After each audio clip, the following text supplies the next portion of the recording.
This right here, I've been using for a few years and I always forget that I have it. So this is for, I have LPR, silent reflux, basically. That's what it stands, that's what it is. And what I use this for is when my acid reflux becomes a little out of control. So just recently, like I would say over the weekend, it got so bad, and this happens, you know, you just stress and you abuse your body, you're eating stuff, and I don't know, something happens, I don't know what it is.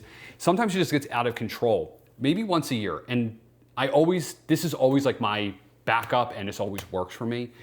So if you have any kind of acid reflux and it happens like that for you, where it just gets out of control, and then basically the point is like I get to the point where my throat is just like raw. It hurts to talk. I'm in a terrible mood because I can't talk, and and also kind of messes with my brain. I think maybe I'm getting sick. I'm not sure what's going on.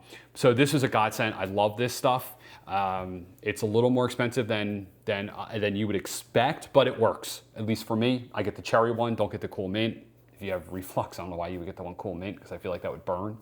But this works within a few days. I take it after I eat, and I especially take it before bed for a few days, and then you're pretty much good. And I then usually take it for a few days just as a maintenance, just to get me over the hump, to let everything heal. Awesome stuff.